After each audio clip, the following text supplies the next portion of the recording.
Hey guys, so I wanted to start the video looking at this page and lifts. My video is going to be about some of the key features or key aspects to installing the Atlas Pro 9D overhead 9,000 pound lift. I just wanted to touch on some stuff in case anyone was interested in buying lifts and what to look for and some basics. There's tons of great videos out there that it more explores these specific subjects, but this is just an overview. So we have the base plate lift and we have the overhead. So this would be a base plate, this would be an overhead lift. I have the overhead, which is a 9K, the 9,000 pound capacity overhead lift, where there's a bar at top and all the cables run over versus under. The two things that you want to look for when you're buying a lift is going to be concrete as well as dimensional space. More so, or more specifically, height. Base plate lifts are great if you have a low ceiling height. They only require about 10-foot ceiling heights versus a overhead lift, which would require 12 feet normally. And if you get into like the box trucks or anything like that, then you obviously need the space requirements. But I wanted to specifically go into the website and talk about this lift because I'm sorry, Atlas, but the instruction manual for this lift is horrible. Now, I've looked at other manuals for Atlas products, and I'm going to demonstrate the difference and some tips hopefully to help you out in installing the lift. I got a lot of mixed reviews as to some people love the manual, some people hate it, and I think I've investigated enough as to why that is. The manual for this lift sucks. Now if we look here, it is 29 pages, right? Now that sounds like a lot, but let's compare it to something like the PV12P. It is 50 pages. Dimensionally, pretty much geometrically, and feature-wise, there's not much difference. But it's double the pages. And I'm going to show you why. So if we go here, now how I got to here, in case anyone's interested, is lifts, 2-post lifts, overhead, and this will be an option, and then installation and parts, and it'll bring you here. So if we view this manual, it has all the basic features, and so on. But when we get to figures, see it says see figure 7, right?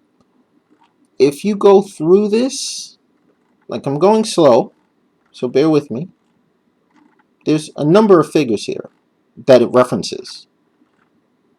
Beyond this parts diagram breakout, do you see something missing? This is the end of the document. There is no figures. Okay?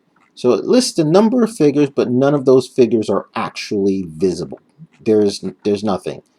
So if we close that out and see going down here, the limit switch, which corresponds with this bar up here, that wiring, that's it. That's all you got. So to circumvent that, I went to the other manuals to see how they did things. And I found that the PV12PX, it was the best manual that I was able to come across that gave me everything that I needed to supplement the original manual I received with the lift, right? It's far more robust, and obviously you can't use the dimensional information. You should still go off of your manual, but look at this level of detail. This is good information, right? And all of the diagrams and the figures are more visible. The wiring is more clear, and I had to call Atlas or Greg Smith a few times because the information just wasn't provided on their original manual, which I guess they got to update. So what they ended up doing for me was they provided me with a figure list from the old manual, because I guess what happened was in this manual, which is the Pro 9D, in this manual, this is a revised copy, and they didn't transfer all of the figure information in terms of pictures. So in this video, I'm going to provide those pictures that are missing. Okay, so I pulled up the prior manual to the Atlas Pro 9D, I guess the original version. So in case anyone's wondering, these are the figures that's missing from the original. Well, I don't want to say original. These figures are what's missing from the current manual on their website as of October 5th, 2020. So I'm just letting you guys see this in case you come across this and you can't figure out how certain things go. Now, not to say that these are ultimately the greatest figures, but some of them are very helpful towards installing this thing properly. You know, whether or not bolts go, because the bolt locations or how bolts go in, it makes a difference to make sure you have enough room for the cabling as well. Well, the hydraulic cables, as well as the hydraulic hoses, as well as the brake cables. Yeah, that's what I meant to say. So this figure 5, was probably the most critical for me in terms of being able to visualize an exploded section of just how the latch assembly all goes together. Okay, and the instructions actually reference this figure. So here you go. I believe there's a couple more. Now, mind you, this came from the supplier I received the lift from, basically. It's for a direct drive system. Now, chain is going to be a bit different because it's not going to have like item number 3 or a few other things. But if you're doing this particular lift, here it is. This is the figures that goes with the manual. All right. So that's about it for this. Let's go to some tips on installing the lift. I got a new lift because I wanted a clear floor. So, like, if I have my car on a dolly, I can simply roll it up without having to worry about the base plate. So, base plates are good if you don't have the ceiling height required. Now, there's another piece which is over there by Maya. That is gonna attach up there. How I'm gonna get it up there, I haven't figured that out yet, but I got this out by myself. If you're looking at getting a lift, you don't necessarily need a forklift to do it. You know, I used a dolly, my engine hoist, and brute strength. You know, you can substitute that with people, but I'm doing this by myself, you know, Corona. So that is one of the reasons I got a new lift. It's the same weight capacity, it's just clear floor, and it goes up a bit higher. Dimensionally, it still handles almost the same width. It's about, I think, a 1/4 inch to a 1/2 inch difference. Now, in terms of installing, some people, from what I saw on YouTube, I've installed my lift a good few times in different locations, so I've pretty much knocked it down to just a science at this point that's easy for me to do everything. So I'm going to share that with you here. So what I do first is I have a level now, but before I would reference off of a wall, and then once I have the wall that I want to use, a good wall is like a brick wall, or sorry, not a brick wall. That's not a good wall. Like your front, right? That's usually the most in line. So either way, you don't necessarily have to have it in line.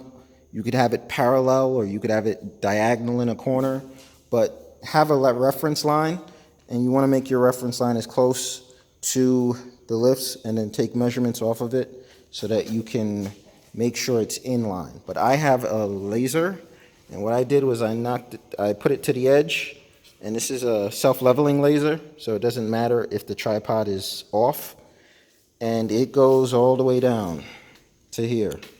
So I get my reference, I square up one post, I anchor one post. Now I would recommend, you need a drill, like I recommend a Bosch. It's the one I use. It takes about 15 seconds to go through the entire slab. Now, the anchors are, what's it called? They're embedded, and the hole for the anchors are drilled all the way through the slab. Now, this is for future me, right?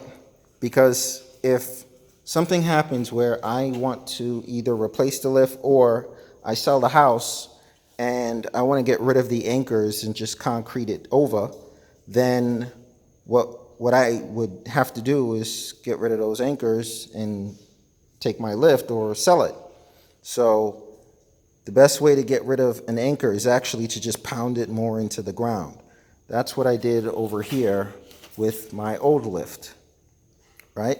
So pounded those into the ground, and then afterwards filled it back with concrete, which is here. So there you go. But also, while you're drilling, you may encounter a piece of rebar. Now, if you get a different drill bit, there's drill bits for drilling through concrete that has rebar. So get that if you encounter rebar, basically. But yeah, I pound and drill all the way through. That way I can, if at any point I want to remove it, I can. The other thing is about slab thickness. I'm sure if you've watched other videos on what your thickness should be, it says a minimum of 4 inches. So how do you know what 4 inches is? Well, you first drill through your concrete, and when you start feeling it get loose, stop. That point, like either get a piece of tape or something and wrap it around that point, pull it out, and then measure. Now this is my slab thickness, which for me is about 6 inches in this area, right? So I told the guys to make this area. I didn't know where it was going to be, so I just gave them a random area. What do you want? Oh, God. I gave them a random area and, told them make it a little thicker here. This is the brake assembly. This is the, I guess, non-operator side. So I just want to point out how this looks, because this comes as 1, 2, 3, 4, 1, 2, 3, 4, 5, 6, 7, about 7 different pieces that you have to know what goes together where. All right, so, and I'll get to the operator side in a minute, but basically this rod has a hole cut out. Now the reason I'm pointing this out is because the instructions suck. So we'll look at the instructions and I'll show you that it doesn't actually have how this is oriented properly. It actually has it almost upside down and it's missing stuff. So just pay attention to how this looks, right? This goes over this and this pin goes through. There's a hole bored out that's tapered to allow this set screw to go in. So it's got the taper so it could center itself. So that's that. And then this spring, because they only give you one of these springs, this goes and rides on this journal right here, I guess, and this latches over this, okay? Now, for the operator side, I just hooked it up here to demonstrate. So this moves this, and this jack point that's behind there, it moves, right? So when the load is on it, it's bearing on this surface here. So the spring is just to get it back down. So that's the clicks you hear. So like if you're going up and it's tapered the other way, you hear, and it's supposed to be simultaneous on both sides. That's what the cable that I have to connect goes to. But I just wanted to point out this part, and there's no spring on this side. And there's a spring over here. It wraps around the same way. The set screws here. You can adjust things here. And this is your handle, and there's a piece of sheet metal that goes over this whole thing to hide it. But let's go to the instructions so you can see what I'm talking about, that they're not very clear. So you can see this is the passenger, well, this is the non-operator side, and this is the operator side. But you can see the spring doesn't even look like there's a variation, but there's two different ones, and the item list doesn't actually point out what the difference is. Not to mention the bushings are different sizes, and the parts list, where's bushings? The bushing, it's just a part number. It actually doesn't say what size it is, and they come in two different sizes. It's like half the size of the other. So the thicker side is over here near the hole, and the thinner side is over here where the spring is. So it'll be evident because this won't be centered, right? But the instructions really don't point that out. So instructions kind of lacking.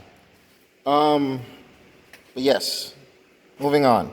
The way you're supposed to actually bleed these is you're supposed to cycle the lift, but the part that they're missing in the instructions is you're supposed to drop the lift back down and then unscrew this portion here and then let the air come out and then screw it back on both sides. Both sides have one. So you unscrew each of those, let the air come out. When you see some hydraulic fluid coming out, then afterwards you tighten it back and you're good to go. Now we have the tensioning of the cables to contend with. So what that means is that these carriages have to go up at the same time. If they don't, that means that the car is a little tilted. So let's say this one is going up faster than this one, which you'll know by the clicks. So whichever one clicks first, that means it's ahead of the other. I hope that makes sense. So you want them to go up like this. Or basically if the car was here, like on these two, it goes up like this versus like that, right? Now when you drop it back down, it'll level off, but you don't want that. You don't want it leaning to one side or the other. That's putting unnecessary strain on the system, right? So, to tension these, we have to use our ears, but you can also visually do it. And that's the trick that I'm going to show you guys for doing this. Now, let's just get some points in as to understanding where and what we're talking about. This here, this is what we're adjusting, the cables. This is the rail that essentially rides on that. So every time this goes up, you get this clicking going on, right? That's the clicking. So once you drop the pressure, the whole thing, this carriage and all, drops down on that. So whichever one clicks first is the one that's ahead. So let's lift this up and see.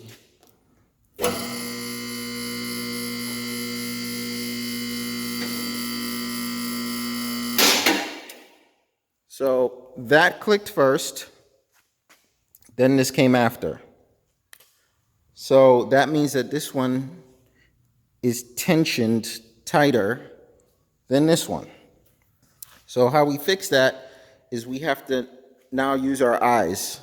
We have to basically release the pressure and wait for that one to stop. When that one stops, there should be a gap between if I could get my hand in here, okay, this is horrible. Okay. So there should be a gap between here and here. Okay, guys, so we're at the home stretch. I'm just right now adjusting the tension of each of the cables. Now, this one runs to a pulley and comes back up. So this is directly controlled by this bolt. And this one's tension is directly controlled by this one's bolt. So what I do is an easy way to adjust these is if you're looking right behind there, that is your catch for, your jack to stop the lift and put it on basically like a brake. So that's over here, and it's this piece. So what I do to adjust the clicks so that they are in line with each other is first I jack up the lift, and then I press down on the brake with the handle without touching the handle, and then I just watch and I wait for one to stop. The other one is going to keep going. So what I do is once the one side, whichever one stops first, I will go to that side and check to make sure it's sitting on that little piece, right? Which it's extremely hard for me to see right there. You see that? It's sitting on it. So I wait for it to sit on that side, and then if it's really out of adjustment, it won't be on the other. So right when you see the first one stop, then stop pressing this down completely. The other side is going to have a gap, and that gap was maybe about 1/4 of an inch for me, and I screwed that side down, and I almost have it to the point of basically clicking at the same time. So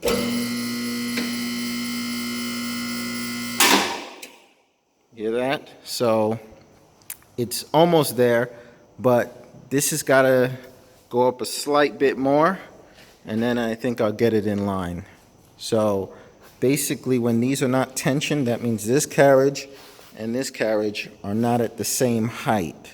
It's not equalized, so the car is not going up technically on the same plane, right? So that's what you're doing here.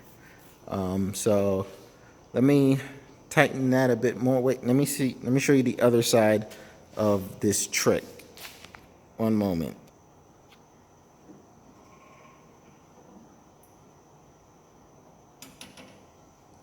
Okay, so what I just did was I waited for this one, because this one clicks first. So I waited for this one to drop on this bracket, and now I'm going to check the other side, and there should be a gap because this one is supposed to be higher. So if we can see it, not see that there? There's that little gap, that little bit of daylight right in there.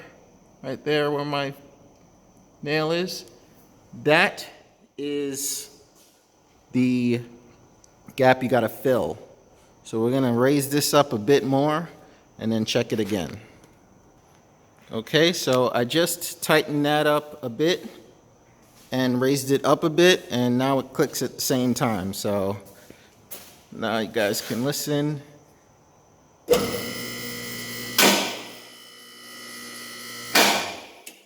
All right, so the other thing is it's going to, because it's clicking at the same time, but just as caution, watch it go down and make sure that both carriages stop at the same time. All right? So that to me is the easiest way to adjust your carriages. I gotta just finish up putting these two plates, sheet metal pieces. This goes on the operator side where the handle is, and this goes to the brake assembly. I wanted to show you guys this section first because it's not. I haven't seen any like everyone says it's very easy and intuitive, but it's not. You know, you would think this loop thing could go somewhere. Well, for me, it isn't. But this is how it's supposed to be done. You saw in the beginning of the video, I showed you the difference between the two manuals. It's a night and day difference between the amount of pages for the same design lift that you get is ridiculous. Like Atlas needs to do better with their instructions on how to put these monstrous things together, considering that is part of their sales pitch. They want the homeowner to do this. They don't have support like something like Ben Packwood. So it's really tailored, and that's why the price is the way the price is. It's really for you to put it together. So the instructions should be far more clear. Here, you can see how this all goes together. I gotta actually take this off to mount the plate. I'll show you guys that after, when I got the old girl over there on the lift. But that is what that is. Now, just to reiterate, this is a clear floor lift. I wanted a clear floor for reasons like that's on a dolly. I've loaded the car up with the base plate here, like on my old lift, but it is troublesome. It's a little troublesome. And the other more important fact, because that's something you can deal with. It's not really worth going through all this work just to be able to load up a car that'll be on a dolly, unless, you know, all your cars are going to be up on a dolly. The other reason, the primary reason, is that I have transmission jobs I got to do, like a few of them, and that's why I got this Sunex transmission jack. And when you're trying to do a transmission job and you have the jack, most times the transmission is around the middle of the vehicle. That being the case, if the base plate is here and you're trying to get that kind of thing under it, it's going to be in the way. That's the other reason I wanted a clear floor. I could put the transmission jack anywhere, because that's been my problem with my prior lift. But if you didn't have the ceiling clearance, then you don't have the ceiling clearance. You just got to deal with it and maybe fabricate something that can go over your base plate to accommodate most of the cars you may deal with. But as you can see, I have the min required feet for this lift. So that's why, that's the primary reasons I got a clear floor. Okay, so we got the Mustang in the air. I figured this would be a good time to kind of go over some of the points of installing this lift and recap on everything and make sure that you got a good idea of how to do everything and why everything is important to do. All right, so let's start how we started in the beginning of the video. And as I was reviewing some of my old footage, I didn't mention certain key things that is probably going to be important, and I'd be annoyed if I didn't know about it moving forward. You want to make sure you put your shims underneath the bolt hole. You do not want to put it by the plate, okay, or anywhere in the middle here. You want to put it under the bolt holes. The reason being is because when you clamp these down, these are clamped down at 150 foot-pounds. So if you have a shim here and you're clamping these down, you're going to put a bend in this plate, okay? Because it's going to lift up. There's going to be an upward force on here, and it's not going to rest flat. So you want to put all your shims, any shims you need, under these spots, right? Similar to right there. That's what you want to do there. So other than that, I would honestly recommend get a Bosch Bulldog Extreme. Okay? Now, if you have this, if you have something like a drill bit, a drill, like one of these little drills here, and it might have a hammer feature, I don't care. It's not going to work well for you. You're going to blow that before you get your hole done. This makes a hole in concrete in less than about 10 seconds. Okay? I did all of these holes within a matter of 15 minutes, and that included cleaning out the holes and all of that.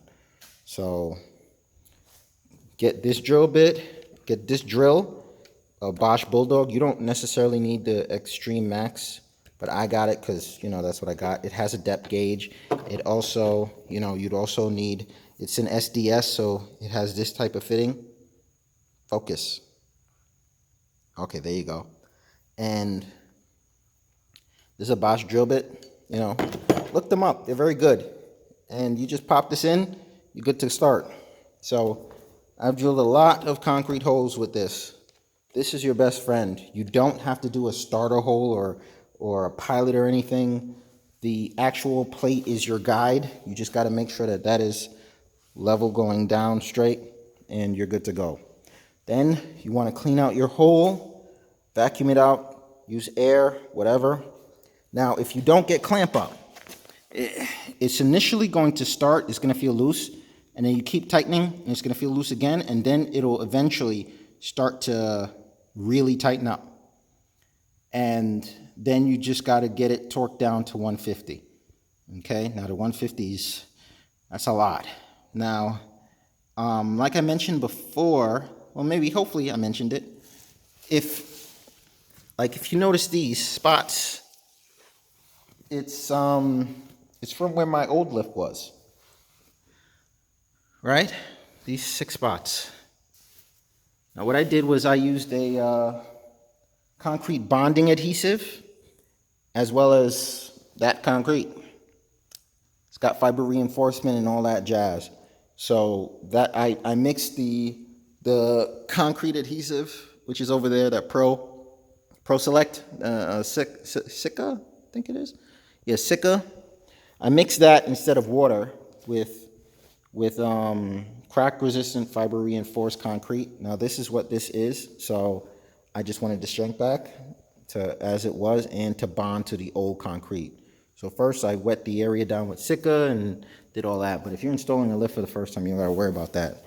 Now the only things that I recommend for installing the anchors is drilling all the way through your concrete slab. If you got 6 inches, don't care, drill through. This is for future you. Future me, I didn't think I was changing out my lift, or I probably wouldn't have installed it in the first place. But I had some limitations on what I could do in this shop, and I didn't want those limitations, so I got another lift. But because I couldn't use my existing holes, I had to shift them. I then pounded the anchors into the slab, into the dirt. So if you drill all the way through, it makes it 10 times easier to just pound this out and then move it. So that way you can move it at a later point and not have to worry. So that's just my 2 cents about that. Now, some people install the post first, like they put their post in, they bolt everything together just to make sure it bolts up together, that the holes line up, and before they do any anchoring. I'm all right with that setup, but for me, I'm of the opinion that I want it anchored, leveled, and I don't feel that you'll be easily able to manipulate the post if all of that is up there. Now, take a look at this, right? That is dead on level. And if we come here, this should be level, right? This is easier to achieve if you do one post at a time and make sure that your distances and squareness is good. Then everything else should bolt right up. So what I did was I installed this post, locked it in, got my measurements. I mentioned those in the video. Then I came over here, made sure my measurements match that measurement, and then locked this in. And then I put those, well, basically everything above. So that is how I do it. Not to mention, just for the safety's sake, I can then, if this is anchored down, I now have a fixed point to lean on in case something happens for fall protection. Now, that's very important. That's not even something I'm joking about. I've actually had to grab on pieces of this because I lost my balance at one point. So, you know, falling from 10 feet in the air, imagine when you miss a step going downstairs. That's a foot. That's 2 feet maybe. Don't feel good. 10 feet, leaning back, especially when your head will knock that's serious. So be careful installing these. Tensioning the cables, I went through, you know, I left this off so you guys can see. You need some regular tools, chalk, and if you can, get an electrician to do up your box. And yeah, the bleeding, it's not what the manual says. Don't look at the manual for that. And otherwise, you're good to go.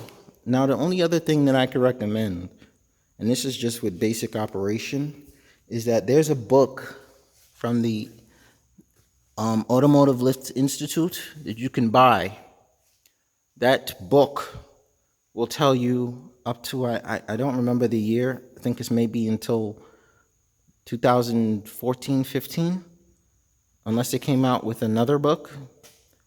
But that book says all the lift points to all cars that you would pretty much be dealing with. So if you get that book, it'll tell you where the lift points are, because it could be over here, it could be over there, it could be under the torque box, it could be under some pad, it could be the pinch wells. It's the best way to balance out the car. That is everything that I have. This is my review of Atlas Pro 9D. It's a good lift. Lifts up the car. That's what it does. That's what it's supposed to do. It doesn't bend. I picked the level gauge to it. It doesn't move from where it was at before. I personally like to install mine post first, one to the next. Be cognizant of where you lift the car up from. You are getting under 4,000 pounds. And I hope to do a lot of work with this lift, you know, like there. So, wish you all well. Thanks for watching.